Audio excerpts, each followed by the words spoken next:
Okay, I think we might be live. I share it as well.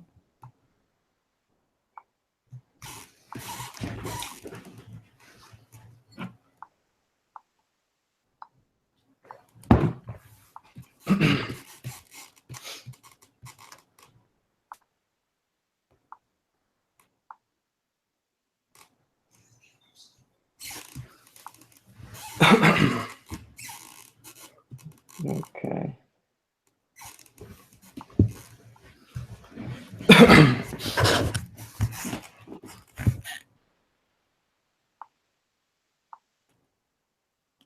I'm just waiting for the YouTube stream to actually load.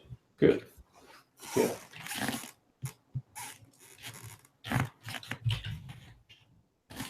I'm also going to tweet it. Okay. I think we're working. Okay, hello guys. Perfect. We're just hi everyone. We're just waiting.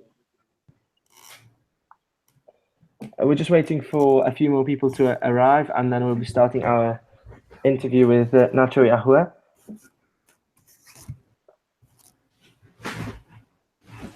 Can you see me well? Yeah, we can see you. Can you hear me? Yeah, all clear, all good. Okay, good.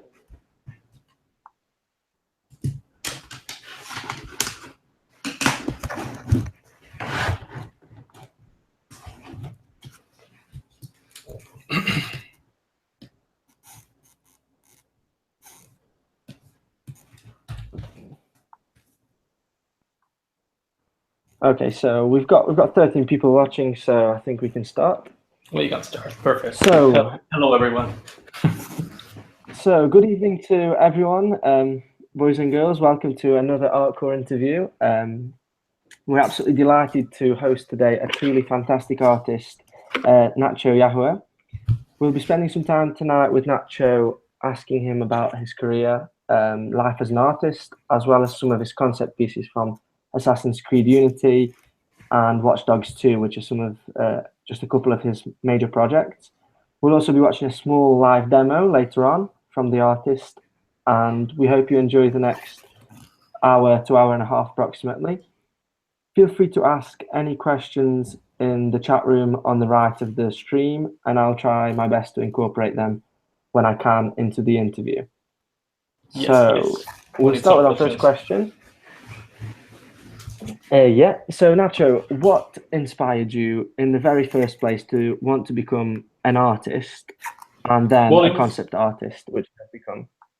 It's been kind of quite like an organic process because I've been working on this since, oh my God, a long time ago. I forgot, maybe 12, 13 years already. I think I started when I was 22 and now I'm 37. So, 36.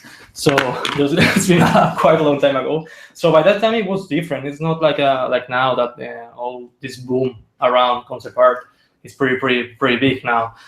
When I was in university, it was almost nothing. I barely knew what a concept artist was doing. I knew about movies more or less, but not for video games that much. And so first of all, my intentions of becoming a concept artist were zero. I didn't even consider to work on that because I didn't even know that there was an industry around concept art.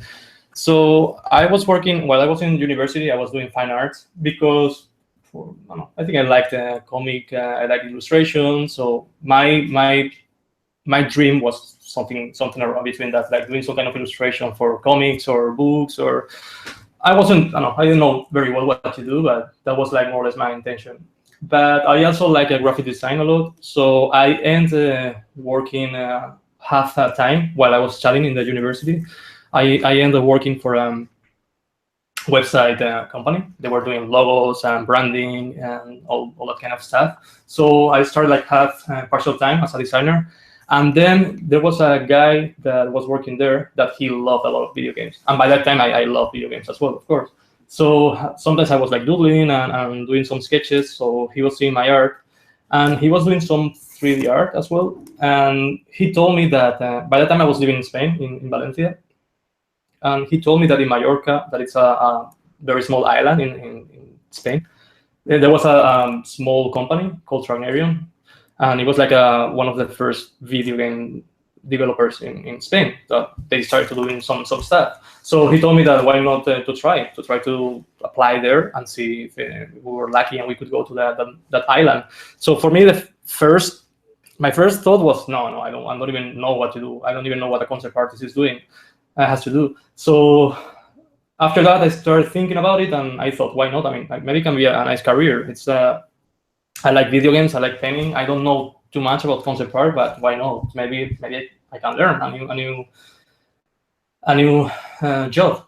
So I applied there. I built a little portfolio. I had to check online what the hell was a concept artist because I didn't know too much how to present a portfolio.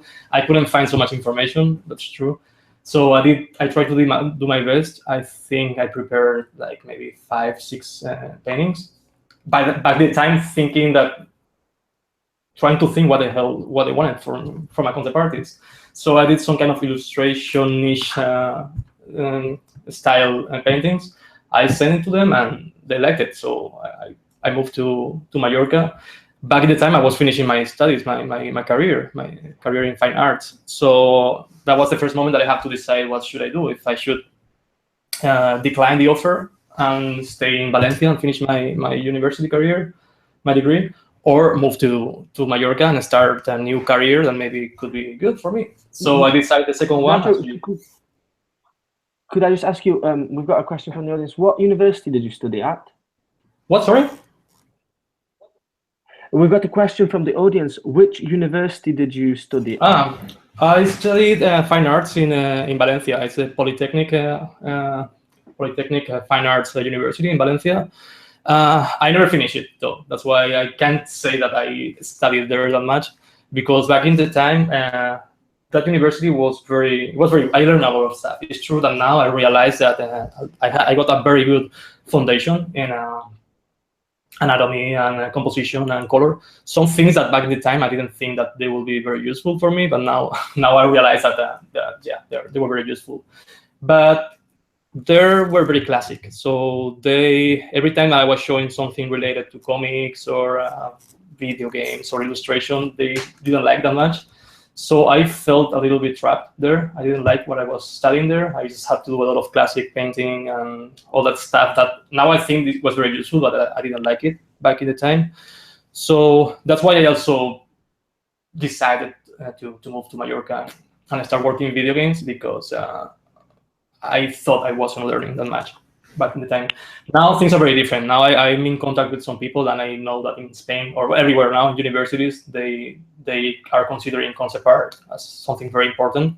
So they're trying to find more teachers and start making some workshops around this topic. So that's a good thing as well. So yeah, this is how I became a concept artist.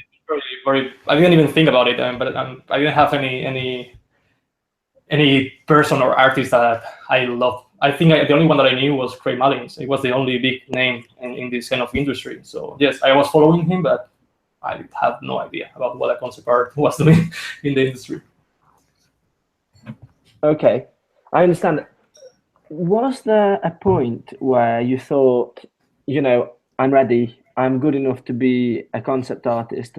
How did you know when the point was that you felt, I don't think you were a good enough artist to make it?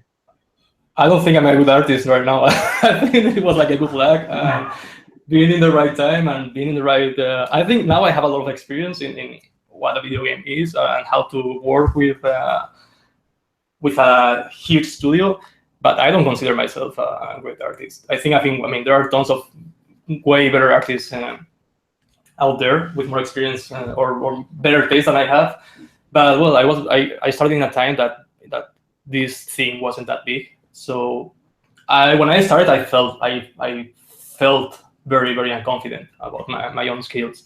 I wasn't sure that I will be ready and I could be able to work in a video game studio. First, because that was my second job, my first full-time job. I was 22, 23, so I was pretty young. And I moved to another island. It was far from my family. It was like a big shock for me. So I was terrified. But then I moved to Green Studios. I was another studio, and I was terrified. Then I moved to Ubisoft. I was terrified again. Then I moved to Ubisoft Toronto. Every time I started in in a new studio. I started in a new studio. I felt the same. I never feel good enough or ready enough to start working on it. Of course, now I think I have more. I know some techniques, and I feel more confident with myself as well. But this kind of like a butterfly feeling or this kind of like fear about failing, I think it's a drive. It's something to drive us to be better. That is one of the things that I think that makes me put more effort in what I'm doing and try to be better and try to improve my skills. This kind of fear to fail. Okay. Yeah, that's cool. What was your first job as a concept artist? You mentioned that, you know, when you started, it wasn't anything huge, but what was the very first job you had? Well, it was in Mallorca, in this island. It was a studio called Tracknarium. I think they shut down 5 years ago. But back in the time, it was like a startup, and they started with nothing. But they had like money. They had a lot of money, so they were bringing people, a lot of Spaniards that they were working in the UK or in the rest of Europe. They brought them back because they wanted good talent. So it's true that when I started there, it was full of very good talented people. It was like maybe 100 people working there back in the time. That was quite big in 2000 and talking about 2002, I think. So it was pretty big, and I learned a lot. Honestly, it was very big when I went there. I wasn't expecting to see such a huge studio. It's true that when the years were passing by and we saw that they weren't doing as much as they wanted to do, and they had trouble and they didn't know how to release a game, it's true that then a lot of people started to leave the company, as I did as well. I did, and I moved to another company. But it wasn't as small as it should be. But well, it was one of the only places in Spain where I could work in video games. So I thought that was the right step. Starting a place in Spain, like a little studio, and see if I liked it, because I wasn't even sure if I could be able to work on that.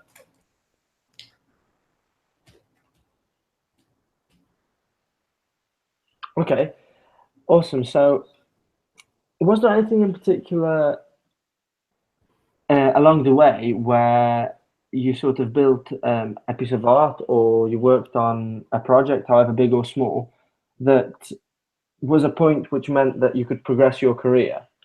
Was there anything in particular that stood out that was the next stepping stone? That made me improve in my career, do you mean? Yeah, something that just made you improve and progress further on in your career, something that was the big it's been everything that made you the artist you are today. It's been kind of everything. I'm one of the things that I can consider myself is like I'm very stubborn. So even if I don't think I'm ready, or if I'm afraid about doing things, I jump. So I jump to it and I try at least, because I don't want to think what if. For me, the what if it never worked. So I always wanted to try. So every time I move to a new studio, a new city, or a new country, or with a new project, I always have this kind of fear. But because of that fear that I was talking about, I thought I had to improve. And that was always what was making me like improve a lot in my technique. For example, going to a new studio. I remember when I went to probably one of the biggest jumps in my quality I think I had was in Bulgaria, that we can talk about it. I moved to Ubisoft Bulgaria in Sofia, and they were working the first Assassin's Creed for PS Vita. But it wasn't huge, but it was quite a big project for me. Because I love Assassin's Creed, I love the saga, and I was terrified because it was a new country, a new different studio. This project was a very big project with little budget, but it was a pretty big project, and I was terrified. And then I see a lot of the concept artists around me, and I find that they are better than I am. So this is what drives me to improve. It's like, okay, now I have to put everything that I have into this drawing and work more hours you have to work, and this is what made me improve a lot. So every time that I start in a new studio or a new project is when I think I'm always improving little by little. Okay, that's let's talk about a little bit more about your sort of typical day at work, and find out how your day as an artist, as a concept artist, what it looks like. So can you talk us through a typical work day for Nacho Yagüe? Well, it's different depending on the day and depending on the project and depending on the studio. Usually now, because I mean, in Ubisoft Toronto, we are a lot of people. We are, I don't know, I think we are near the 500 people right now. So we have different projects and different teams. So depending on the project that I am working or the art director, everything changes. Even depending on the step on the stage of the video game. But generally, we always start with a meeting, like a very short meeting. Maybe it's like 10 minutes, and we organize with our directors, maybe the assistant art director and the other concept artists. We talk about what are we working on or what we are going to do next. We show more or less what we are doing, if we have any problems or concerns. So when we have established what we're working, I start working on it the whole day. Sometimes can be like a task that takes me one day. Other times like a 3 days task. It depends on what I'm doing.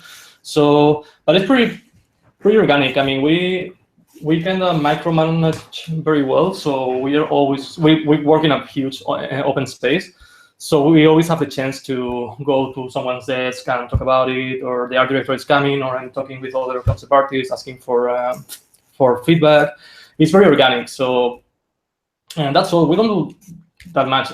It's true that I think the concept artists will live pretty well in meaning that we have our own team and no one is bothering us too much because we are the ones that are working most in pre-production. So people are not very crazy about deadlines and all that stuff. So usually we have like our own timing. We are not working sometimes with so much pressure. People like what we are doing usually, and I think we always get very good feedback with the other artists. And yeah, that's all. It's not very different from any other project.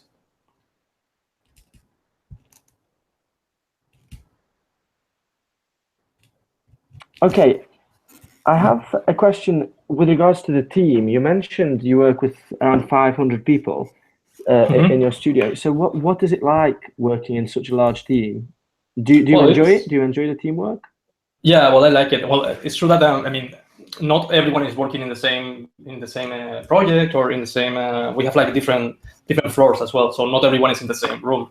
So, but yeah, it's very big. When I started in Ubisoft Toronto, we were less people. We were around 170 or 200 when I started 5 years ago, and now we're like quickly escalating, and now it's like huge. It's like a huge. It's harder now to keep track of who's we're working with or who is in the studio, because sometimes it's true that I don't even know who is working with us anymore. Before it was like easier to track people, but they are very good on trying to keep a very familiar way of working. So they do a lot of parties together, a lot of activities together. So that way we always can meet each other. We have like a buddy program that happened to me when I started working in Ubisoft Toronto. I had a friend, a worker that spent a week with me, showing me all the installations, talking to other people, introducing me to other people, going with me for lunch. So that way I didn't feel alone or isolated. So they always put a lot of effort to make you feel comfortable and try to keep this kind of familiar way of life. I like it a lot. It's very good. Awesome. Would you say then that you would prefer working in a team than working on your own, let's say in a freelance environment?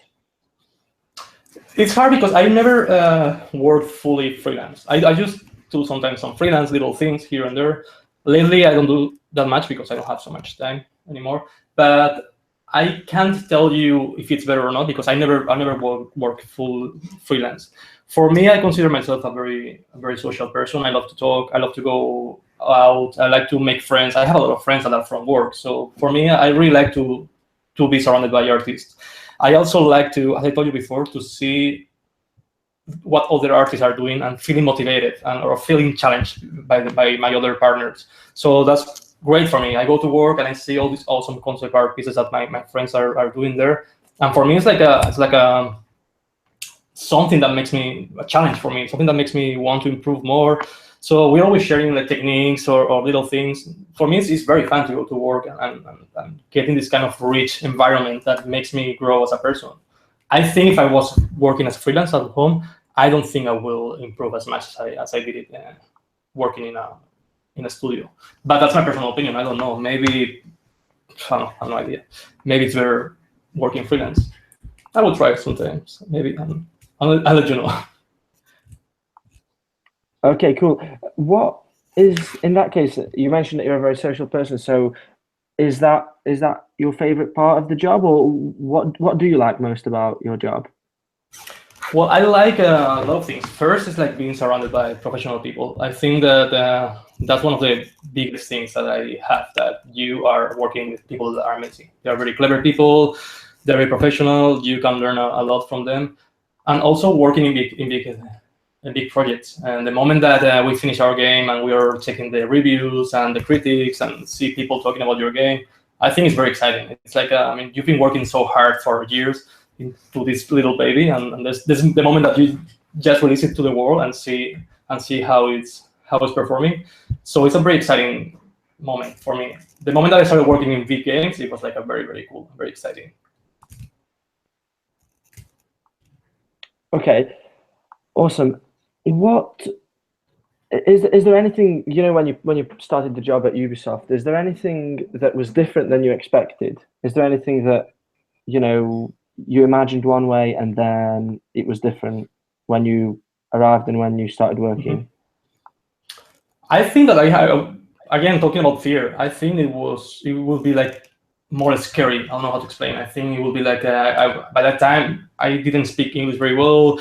I didn't know the culture of Canadian culture. The studio, it was huge. It was very, very big. Yeah, it was a studio with a lot of professional people coming from Montreal and working in huge titles. We started working in Splinter Cell right after I came here. So my biggest fear, or what I thought it will be like a more serious environment. And the first day I came here, they gave me like a Nerf shotgun and to play with my friends, and people started talking with me. People are very friendly, and you have a lot of freedom to do your own stuff. If you need half an hour to go out because you need just to decompress, you can go outside. So this is one of the things that I thought, that working in a bigger environment or a bigger studio will be different. And honestly, it was totally the opposite. It was like the most friendly environment I've ever worked. So that was very good. Okay, awesome. I have a question from the audience. What is the skills and what are the characteristics that Ubisoft, especially Toronto, that this person is asking about, what are they looking for in a concept artist that they'd like to employ? Sorry. Well, first, I think that it's pretty important. Even if I'm from Spain, I mean, nowadays, if you can find someone local, it's better for them, because I mean, there's no reason to hire someone from the other side of the world if you can find local people that are going to work very good for you. So I mean, it's true that if you are local, you have more chances to be working in concept art, for example. I'm talking about the concept art team. But apart of that, of course, we hire people from all over the world, for sure. And if we find the right skills, everyone is welcome to apply. And I don't know, in my case, what I think is very important is to be pretty, how do you call it? To have like a very wide range of styles, or not style, but techniques, to be able to work in a game like Assassin's Creed, and the next time work in a darker tone game, or in a war game, or in a more cartoony style game, because you never know what is going to be your next project. Because usually when we hire people here, it's like we intend to keep them. If we like the person, and if we like the worker, we try to work with them for the future, for many years to come. So right now we're working in my case, for example, I started working in Splinter Cell, then I moved to something way different, like Assassin's Creed Unity, and then I jumped to Watch Dogs. So all of the three games are totally different, with different tones, different architectural styles, different lighting, different colors. And I think I kind of changed my style according to what I was doing. In Assassin's Creed, everything was more painterly, more brushstrokes, while in Watch Dogs, for example, everything is more clean. So I like to see, or we like to see in a portfolio, that people are have a very wide range of styles. And I also now, with all this photo bash thing that everyone is doing for a bash, I totally like for a bash. I also sometimes use it. I vary my technique depending on what I'm doing, and I think photo wash is totally perfect. But I see lately that a lot of people that they lack real skills of foundation, like real painting or real drawing, and they just like jump straight into photo washing or 3D. While I think sometimes it's not just doing amazing 3D or finished pieces. Sometimes we just need to doodle or sketch, and you see the lack of experience of a person when they are just been doing photo washing and they forgot about the real foundation, that it's like learning a little bit of anatomy, a little bit of color, of composition, because sometimes you need to do something fast. They don't want you to start opening 3D Max and doing a render for a half a day piece. So sometimes I see a lot that in some portfolios, I see a lack of real painted or I can see that everything is like very aseptic, very clean, very 3D, not very organic. So I like to see also that they are able or capable to do other kind of styles. Okay, you mentioned, Nacho, you mentioned just your project, which I think everybody is excited about. I think everyone wants to hear about, Assassin's Creed, Watch Dogs. So I know you've prepared a couple of concept pieces for us to take a look. And maybe you could share your screen now and talk us through a little bit about a few pieces.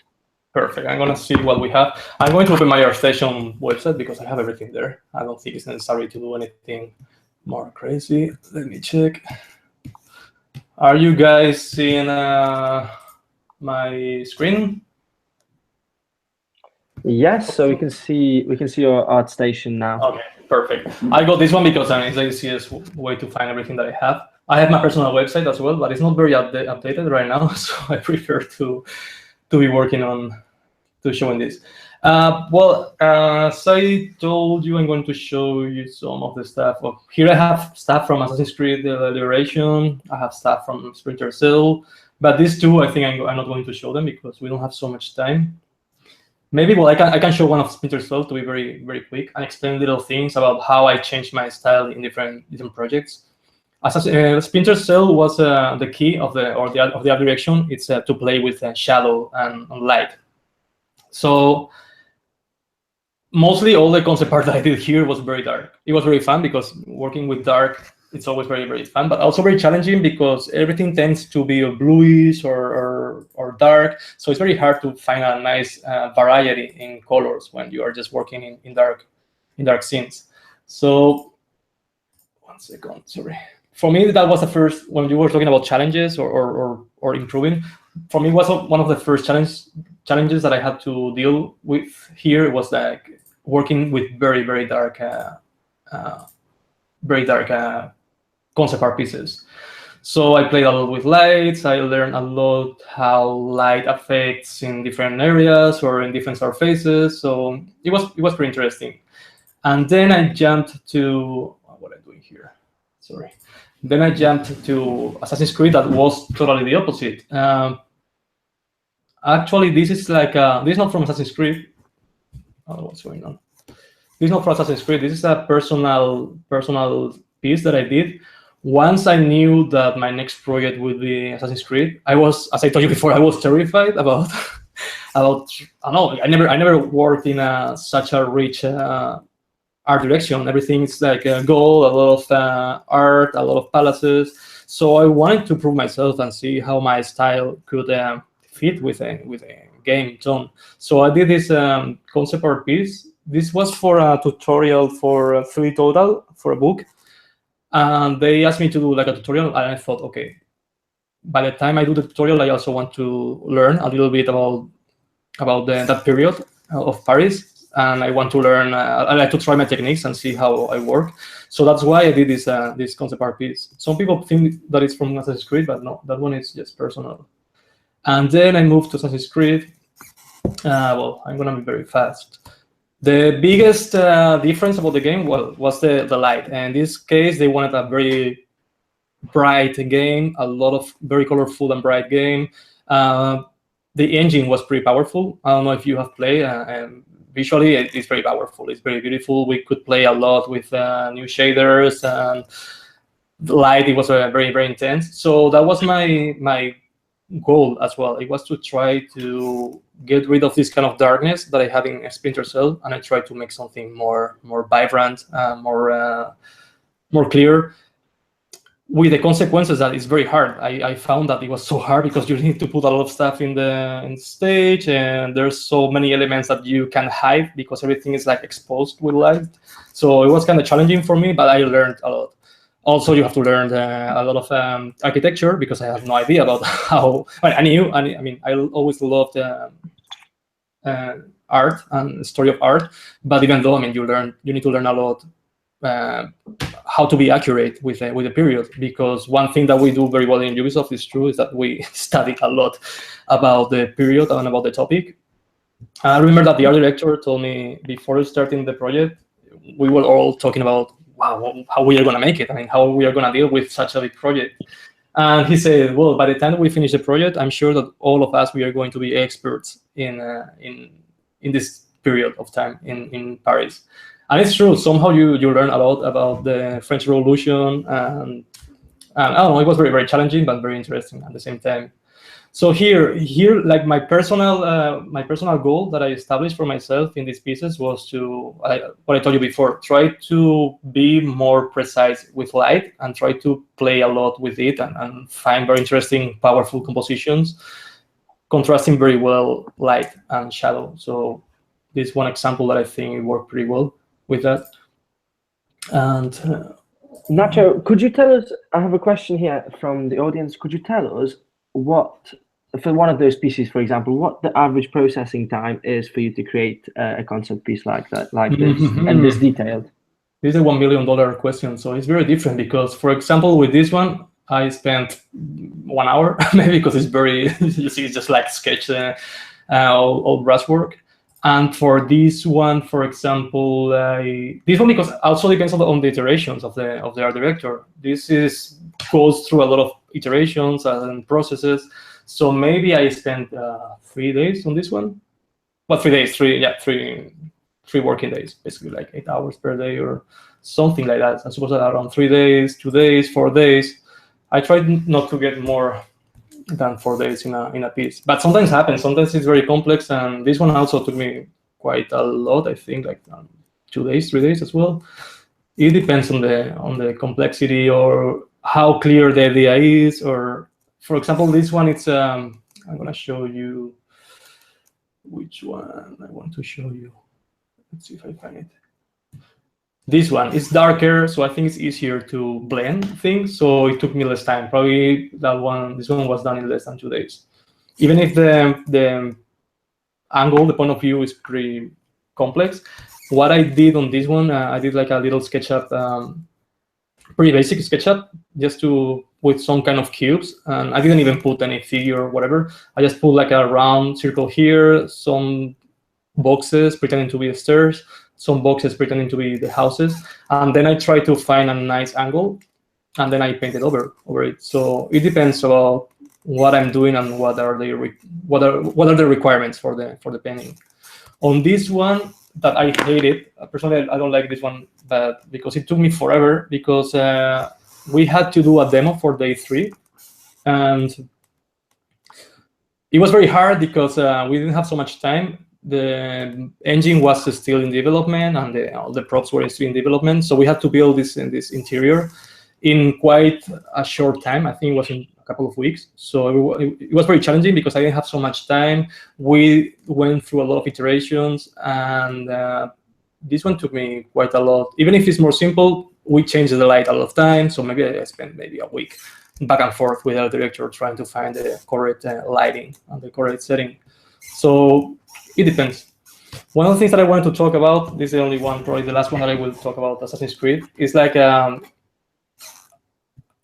don't share so much. I don't share everything that I have. I can't, because usually when we finish a game, we just can share some of the stuff. So I don't show so much of the pre-production work that we are doing. I have a couple here, like this one, that is like doing like an exploration of walls for a corridor. So I had to do some kind of exploration for the artist. But we do a lot of this kind of stuff, and some stuff is like not very polished, and it's just like a little sketch. This is stuff that we never show, but it's also there. So there's some misunderstanding, and some people think that concept artists, we are just doing nice, finished, pretty pretty concept art, and sometimes we just have to do like very messy ones and not very interesting. Sometimes we have to design a table or design a chair, so it's not very interesting. Sorry, Nacho, I have a question. You mentioned about the iteration process with an art director. When you create a piece, you get some feedback, and then you go back to it. Could you maybe, I know it might be difficult to give us a specific sort of example, but could you just talk us through how that process may look on maybe one of your pieces? So let's say, you create the piece. What sort of feedback could you receive? How does it? This one is the perfect one to show you exactly what are you talking about. What is it? Here. So this piece is very interesting for me. I really like this one, actually. Oh, where did it go? Sorry. So this piece was supposed to be the Pantheon, I think. I forgot the location, actually. But, well, the problem that we have here is like one of the things that you need to know when you work in video games is that we have limited resources. You can put everything you want in a video game. And when we are talking about open world games like Assassin's Creed, it's worse because console has like a limited memory. So if you are in a game like Uncharted, for example, to say an example, it's like a tunnel style game. Everything it's closed, so you have like some choices to go here and there, but usually the game is driving you through the game, so you don't have the choice to go everywhere in the world. So that's why they can curate everything very well. They can they have the resources or the memory. They can pick exactly where to put the most effort in the area. While in Assassin's Creed, for example, it's an open world game, so you need to load a lot of textures, you need to load a lot of geometry, you need to load the AI, sound, all the stuff, and it's very challenging for us. So what happened in this interior is that I was talking with the art director and the level artists. The level artists are the ones that have to define how the game is going to be navigating. So they have a lot of challenges here. First is like this is a very high building. It's huge. If you see the interior, it's very tall. So they have a problem trying to figure out how to do vertical navigation, because as you know, Assassin's Creed it's also, you can go in the floor, but usually all the gameplay occurs on the top of the rooftops or on the top areas of the building. So they didn't know how to do some areas reachable. Also, they had another problem is that they staffed this area with paintings and a lot of statues, and they realized that they didn't have enough memory to show everything that they wanted in the game. So they had to get rid of some of the stuff, and they didn't know how to do it. So me and the art director and also the level artist, we were talking. We did a lot of meetings. So during some iterations, I thought about why not to make an unfinished version of the Pantheon, because even if the period was more or less similar, we decided to think that the Pantheon wasn't done yet. It was still in work in progress. So that way we could play with a lot of unfinished paintings, and we could repeat some of the textures without being noticeable. And also we could grab some of the statues. So that way you can have like 2 or 3 models of a statue and just put them everywhere you want. So it was easier for us. And then keep later some of the little statues here, like a main points. Also, we could solve another problem, is that they needed a vertical navigation, so that way we could put a lot of scaffolding. So that was perfect for us. It fit very well with what we wanted to do. It's perfect because you can go everywhere now in the scene. And this is more or less what happened with this concept artist and the troubles that we had to face. And this happened to me in the course of 3-4 days. It was like talking to the director, talking to the level artist, showing what I was doing, asking them for ideas. I proposed them the idea of wrapping the statues. They liked it, so I added it to the concept. So this is more or less what we do. It's not about fighting about the art direction. It's also about trying to solve problems. So when you see this painting, maybe you just see like a pretty painting. Then if I explain to you, this makes more sense. Like our job is not to show them how well I can paint something. My job is try to solve problems to the artist. Can be an artistic problem and can be also a level design problem, like in this case. And also here, if I can go back 1 second. Okay, Nacho, that's really cool. To know that how much thought goes into the piece with regards to the technical aspects as well. and you know the unfinished areas. It makes sense, obviously, from a practical point of view. Okay, so I'm wondering if you could maybe go on to the Watch Dogs artwork now and show us a little bit about that and talk us through some of those. Yes. So again, that's another challenge that I had. Watch Dogs is totally different. The tone of the game is totally different. I never worked on a game that has to be very realistic, but also they wanted to do a twist with colors. So everything had to be very vibrant, very neon sometimes, like in this case. And it was another challenge because you have a city like San Francisco that is like an amazing city, but you also want to show a little bit more, try to make it more beautiful, trying to make it like more interesting, but without breaking the realism. So it was pretty challenging for me as well. I had to do this kind of like paintings that for me were a freaking headache. I like it now to see it, but I remember this one was probably one of the longest. It took me a lot of time because it's not just to do whatever I wanted here. They wanted to make, well, this is Silicon Valley, the area of Silicon Valley, and they want me to do like an aerial painting showing all the different neighborhoods of Silicon Valley. So you have Stanford University, Silicon Valley here, San Mateo. So everything had to have their own signature. Even by that far, if you see, everything is kind of different. So it took me a lot of time about research.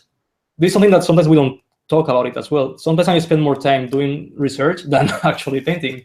And in this case, I had to check a lot of photos and see how the areas were in real life and trying to portray them here. So here you have what they gave it to me. This is the, let me open it here. This is the first frame. It's a 3D screenshot of a very early stage of the map. And I had to dress it. These kind of works are very useful for the rest of the artists to have a vision, a clear vision about how the area is going to look, because sometimes they are not very visual and they need to have our help for that. They need to have like a big concept art showing how the game is going to look, or at least how are the intentions of our game. So it's very helpful for them in order to try to recreate the mood. And yeah, again, I try to be more clean in this concept art pieces, like this one, for example. That was very interesting. I had to do like a very simple, modern, minimalist church.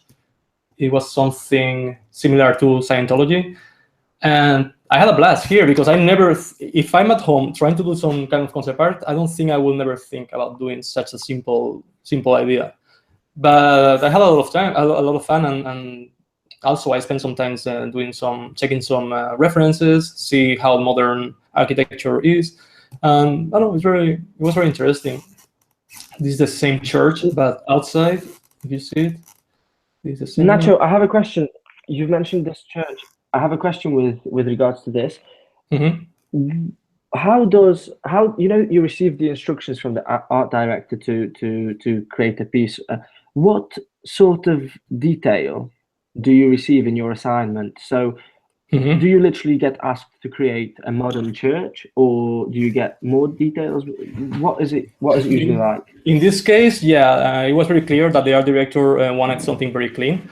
So we saw, well, he usually we have like with our task, we have some text talking about what we want, and also a folder with some references for me that maybe could be helpful. So sometimes I don't even use them, but they are kind of helpful to see what kind of what are the ideas that the art director has. He also wanted to play with not so many materials. He wanted concrete and maybe wood. That's why I just added concrete and wood. In this part here, in this triangle, there was a lift that was going down to a basement. This is the basement. So they wanted to have something kind of special there. So that's why I made the triangle here, and also like to kind of focus attention on this area. But other than that, I had quite a good freedom to develop it. Here, for example, before starting to do like a bigger design, I just like did some thumbnails. So it's easier to me to work on these little thumbnails. Don't lose some time. Don't waste my time. And I can align the ideas with the art director. I think they picked something like this one. And then after that is when I can prepare a little single 3D model and start painting. So I always try to have like a very aligned ideas with the art director or the artist. So I always try to do or some thumbnails or at least showing the stages of my project to see if I'm going in the right way, in the right path. Here the same. This was how you call the hacker space, because they have like hacker space all around the city in hidden areas. The only premise here was to have a hacker space in an old boxing club in Oakland. I think it was Oakland. So that's all. They gave references. I looked for a lot of references. I opened the folder with the director. We were checking them out, and he was pointing out some things that he liked it. I was pointing out things that I liked as well. And then I started like building I built here as well with SketchUp. I built a 3D space again. And then I painted over and I told to the director, okay, I have this idea of having like a big skull here, for example, or maybe we can have like an arcade machine here. So it's like a back and forth talking with our director and communicating before starting the big painting. So more or less okay, that's fantastic. Okay, Nacho, so maybe we could move on to the small demonstration which you have prepared for us. Maybe talk us through your process, the tools you use, the ideas, how they flow through your head, just a little bit of insight. Okay, perfect. Well, I didn't prepare that much. I think we have like not so much time to work on this. So of course, as you say, I mean, nothing is magic here, so everything takes time. So I don't think I'm going to be able to do like an amazing piece of art in such a short time. But I just will try to show you more or less what I do when I'm preparing some little sketches or doing some speed paint just for my personal time, because sometimes I just love to do some little speed paint just for me, just to keep unrusty, like I don't know, to keep the rustiness out, because sometimes I have so much time working at my working place and I don't do anything personal for me, that sometimes I just doodle around at home and I do little different speed paintings just for fun. So I'm gonna try to do this. I had a little idea, so I'm gonna do like a very simple scene. Probably it's gonna be like some mountains, and I got some references. This is what I do every time. Every time I start a new painting. Can you hear me well? Because I have my hand now close to the mic. Can you hear me well? Yeah, we can hear you. Okay. We can hear you well, Nacho. No problem. Perfect. So as I was telling you before, I always make I spend some time trying to check in some photos, some paintings that I like, or something from an artist that I like, because it's always very easy. It's easier for me to have like a little idea of what kind of colors do I want to use, or what kind of materials, or what kind of I don't know, getting some ideas. So I always have like a window with some references that I like. So that way I always can go back to those references whenever I want and keep an eye on them. And sometimes I also use some paintbrush, but also some photo texture. So maybe I can use a little bit of the texture from those photos. And I'm gonna do like something simple, something like similar to what you saw there, like very simple. Very simple. Let me focus. Very simple shapes, something that is very readable. One of the things that I learned lately is like the less is more. So the more simple you go with your compositions, it's more, I don't know, it's gonna be more powerful. And I always think people like it more when I go simpler than when I get very crazy with a lot of things in the scene. So we have like half an hour, so it's gonna be very short. I'm gonna try to be fast. Every time I start, I get some of the brushes that I have. I have them I have a Gumroad page, so I always have my brushes there. If you want it, you can find them there. But it's a bunch of brushes that I got from other artists, so some of them are mine, but not that many. And anyway, well, I have a lot of brushes with some noise, so I usually try to get some texture, a nice texture to start with. So that way, I always create this kind of noise that is very pleasant to the eye. And after that, what I used to do is, I'm very messy working, so probably, and when I do like some kind of personal stuff, more messy. So what I used to do is like define what kind of shapes do I want to have in my painting. So this is the first stage. If you guys have any questions or I didn't explain it well, just ask, because sometimes it's very hard for me to paint at the same time that I'm talking. So please don't hesitate on commenting or asking questions. Okay, so Nacho, while you're painting, I have a couple of questions which I've sort of saved for later. They're a little bit more general. Perfect. I think it's a usual question, quite a cliche. Is someone born an artist? So is it talent or hard work? And if it's a mixture, what sort of mixture do you think it is? Hard work, totally, 100%. I never found myself very talented about painting. Honestly, if you see what I was doing when I was at the university, I sucked big thing. And now, for example, I see what people are doing with 20-something years old. And by that time, I was very bad. I mean, honestly, I had very, very bad technique. So the only thing that maybe you are born with is like the will to keep learning, the will to keep working hard. Because it's true, I mean, there's no secret. I work my ass a lot. I mean, now it's true that the older you get, the less time you have for practicing. But when I was like early 20s, I was like painting a lot and trying to improve. I'm very frustrated because I couldn't do what I wanted and I didn't know what to do. And it was very frustrating for me. But at the same time, that's the only way. That's the only trick to improve your technique. It's like to be able to paint faster. It's like work hard. There's no talent. There must be some talented people, but it's not. I don't think it will be more than the 5% of the world. The rest is all. I think it's all hard work. Okay. Another theoretical question. Really, what separates a great piece of art from just a good one? What do you think makes that distinction? From something special to just something that's okay, it's good, it's correct.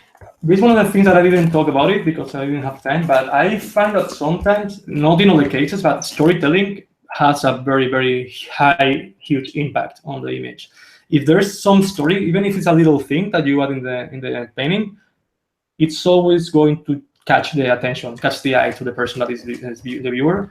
Because sometimes it's like taking a photo. When you take a photo, you go to a trip and you take like 100 photos of Paris. If your friends are not there in that photo or there's nothing happening in the photo, you just pass them. You skip them. You don't care about what's going on. The moment that there's something happening in the scene, it's when your eye starts or your brain starts gets more intrigued and it wants to know more. So usually I found all of the most popular pieces, like this one. I'm gonna show you. This one, for example, is one of the most popular that I have. And I think it's mostly because there's a storytelling here. And a very weird storytelling, very open. So it's open to the people that sees to interpretation. So that's what makes it special. I think people tries to figure out what the hell is this fish going. It's going trying to water the plants and why his tank is half empty and is he gonna die? Is he not gonna die? So I found that the more storytelling I put in a painting, the more interesting it gets. So do you think the story is really crucial? The story that it's not crucial, and not you don't have to add every time some storytelling. But I find that usually a good piece is always the one that tells something. That is not just like a simple image. Also, another cool thing that always makes a painting very interesting is, like as I told you, composition. If it's simple, it's readable, and you can read very well, it always works. Somehow it always works. I don't know why.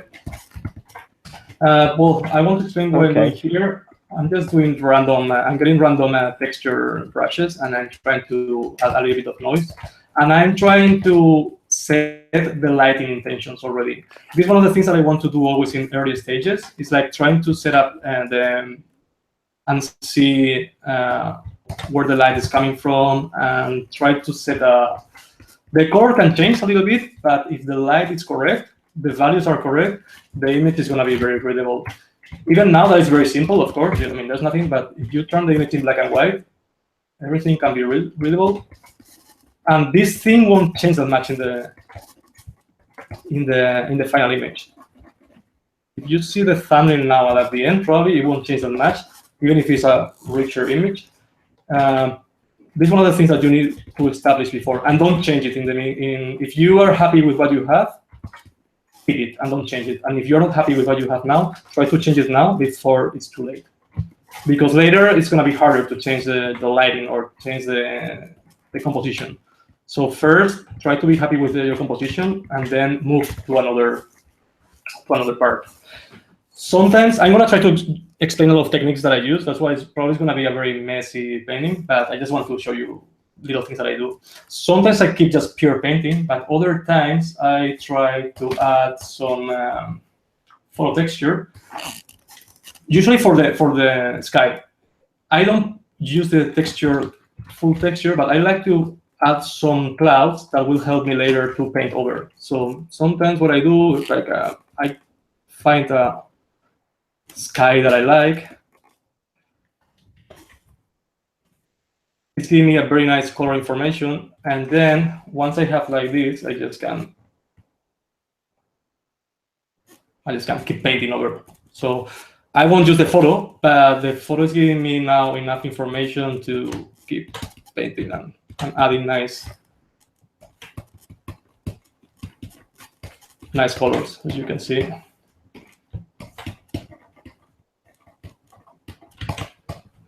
I use it mostly for noise. This is one of the mistakes that sometimes I see in some of the younger artists, that they use photo and they rely on the photo so much that they don't paint anymore.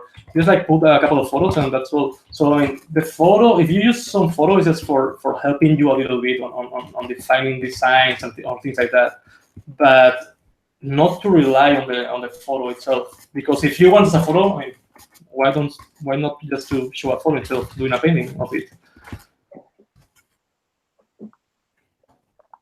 Nacho, I have a question with regards to your future. I know that might be a little bit scary or distant. I don't know, but I want to ask what goals and what objectives you have set for yourself for the future, because for many people watching and for many of us, you having worked on these projects have almost achieved everything, but I know that you don't think so, and I'm sure you have goals and aspirations for the future. So could you tell us a little bit about that?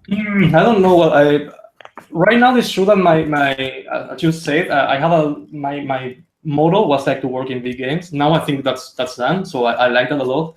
I like to travel a lot in the future, so I think that maybe not now, but maybe in the future, me and my girlfriend try to travel a little bit, or would be a nice idea.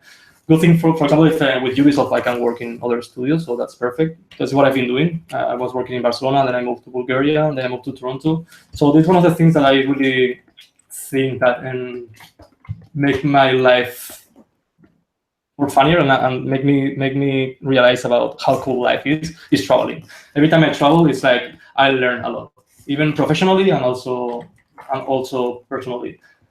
So this is probably one of my biggest things in the future, trying to travel a little bit and also keep learning. I know I want to learn more 3D because I use some 3D sometimes at very basic. So I like I won't like to move fully to 3D, but for certain things I like to have it. I like to learn a little bit just to have it there. I know, keep learning basically.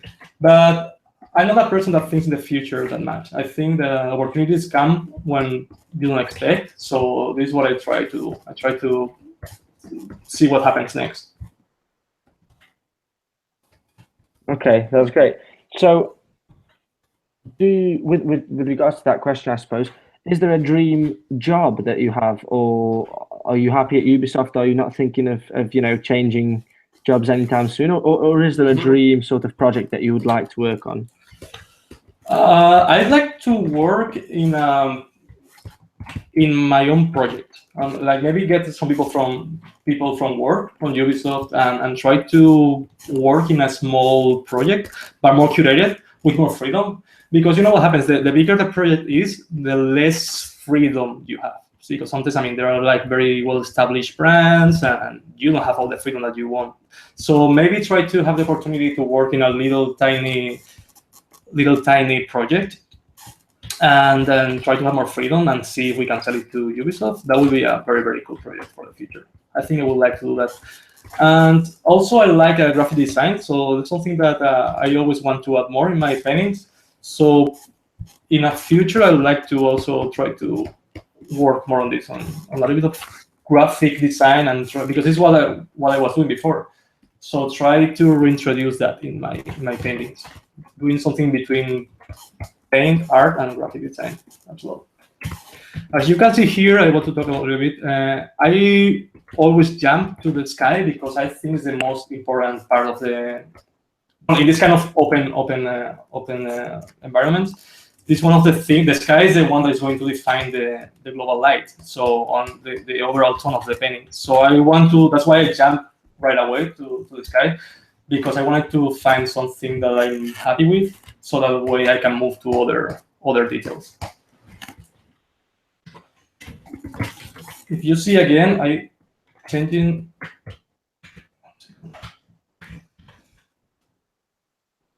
The values hasn't changed that much, so I always keep moving to black and white just to be sure that I'm not changing the values, because I like them how they are right now.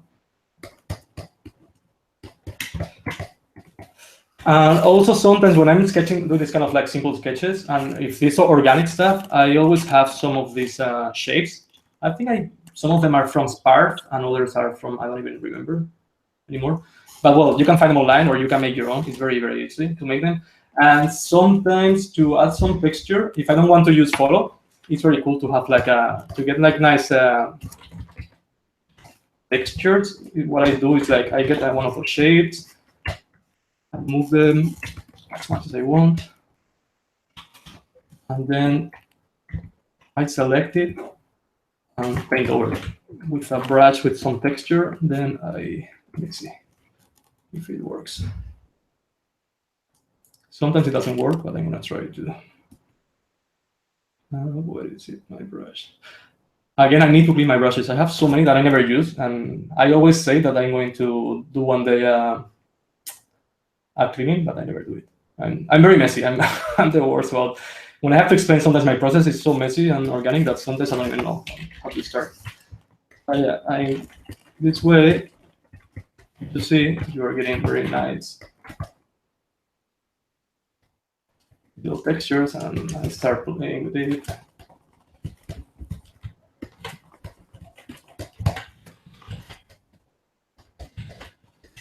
Not much, but it makes a noise already, and it tricks the eye. Because it's another big mistake that I see with Rockies is that sometimes they try to over detail everything, and as you see, I don't even draw. I just like paint. I just like do some shapes and some brush strokes, and that's all. I let the eye to discover things and to see things where there's nothing there. It's like the same when you are in the mountains and you look to the horizon, and you can see clearly any house or any tree. You just see like shapes and little colors, and your eye is the one that, on your brain, is the one that is telling you that this is a tree or this is a rock. So this is the same. When I'm painting, I try to do the same. I try to keep simple and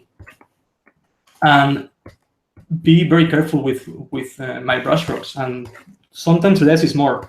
So this is always what I try to do. Nacho, I have another question from the audience.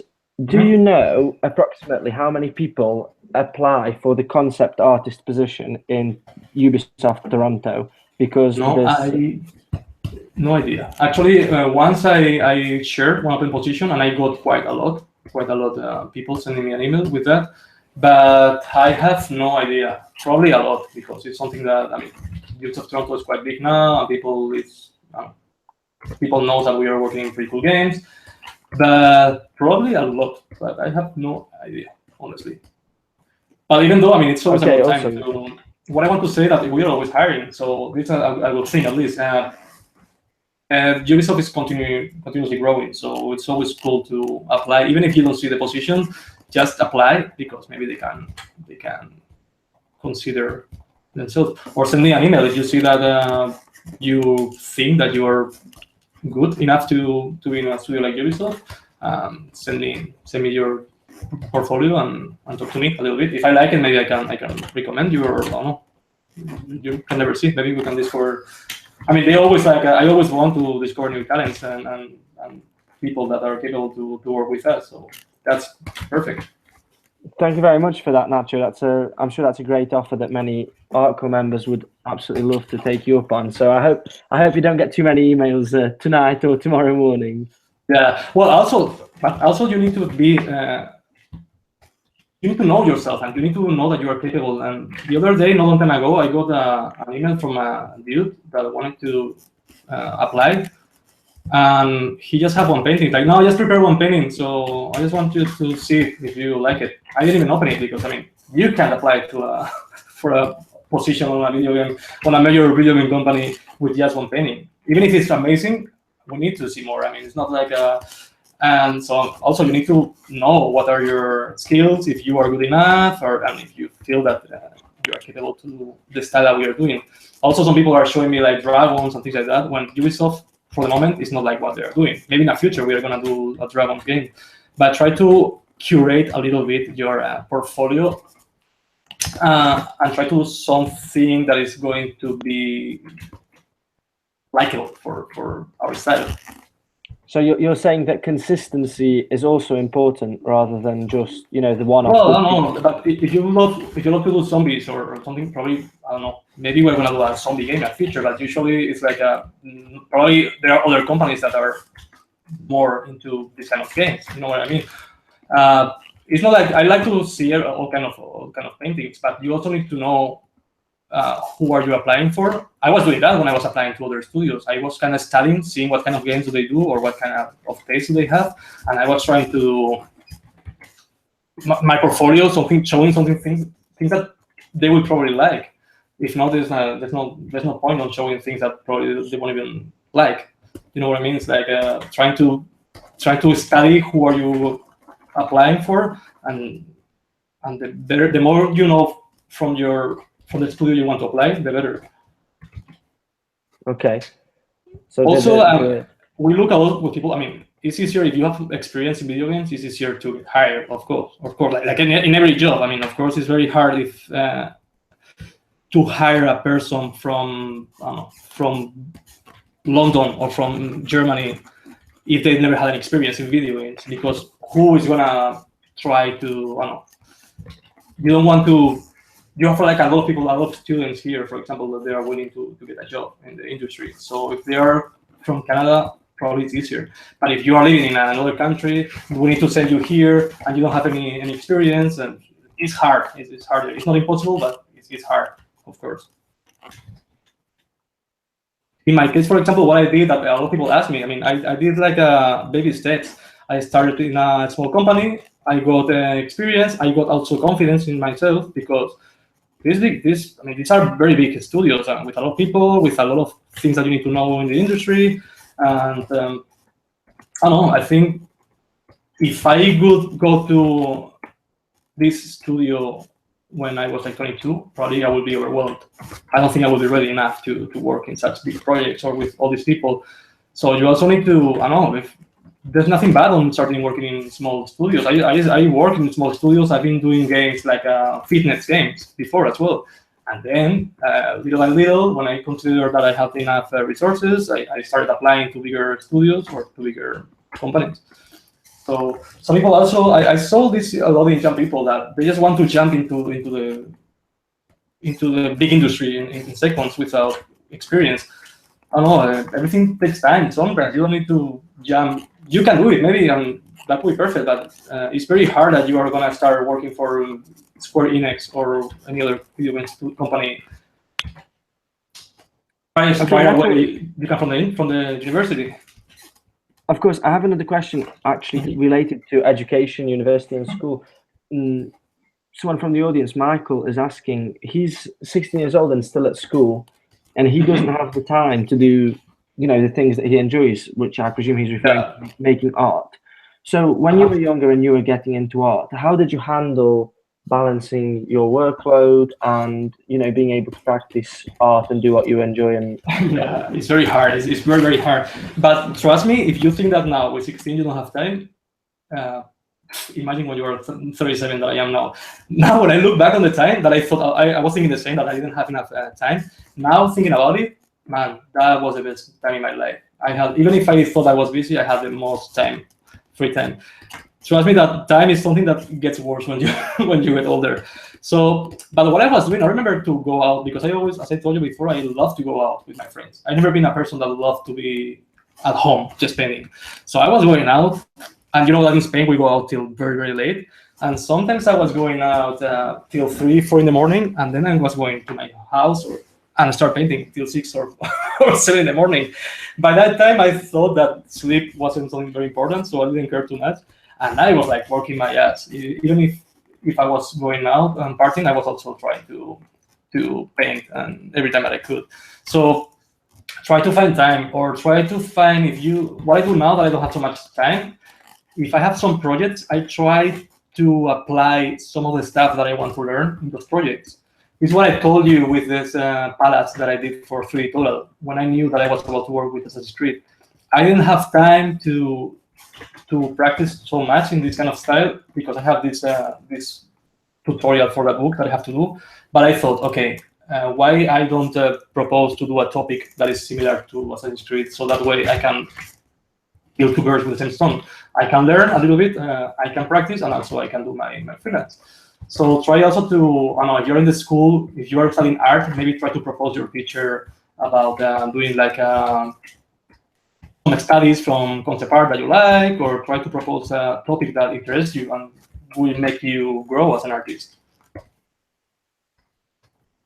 Okay, I think that's, to be honest, I think that's very useful advice for all young aspiring artists, and I can definitely confirm that as well, that as you get older, you think that you didn't have time, but the time gets tighter and tighter.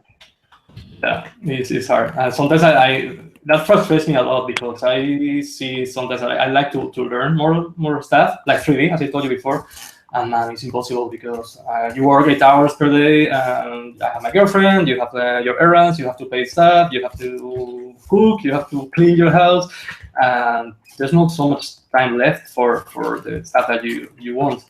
But even though there's always time, you can always find time to do that stuff, for sure. Okay, guys, just talking to the audience now, if anyone has any final questions, we will be wrapping up in about 3-4 minutes. It's so frustrating to start painting and not have enough time to to finish. Of course, I mean, what we could do, Nacho, don't worry. What we could do is you could finish this painting in your own time, and we would absolutely love to feature the finished piece and a few words about it after on our page and in our group. So for sure, I really hope. Yeah, I really hope to finish it, and I will show you like how did it go. I will try to keep it simple, of course, but yeah, at least to have like a little bit of more of. That's absolutely fine. I think it's even better as well that people have been able to see a little bit of your process, and then they will be able to see the final piece, and there's a little bit of mystery that remains on how you finished it and finalized it. I think that's perfect, kind of cool as well. Perfect. Okay, so I have one final question from P that I'll just ask you before we finish. He's asking about Ubisoft Toronto concept artists and whether you use SketchUp for 3D work. Do you guys do any 3D work at all, or do you use other programs? It depends. Also, it's very open to the artist, and also to the subject that you're doing. In my case, sometimes I just paint, and sometimes I use some SketchUp or some 3D. So it's up to you. It's like up to you and up to the time that you have, of course, because sometimes you have to do something very fast. Sometimes the art director wants something more polished, and maybe it's very complex, so you need to use some 3D if you want.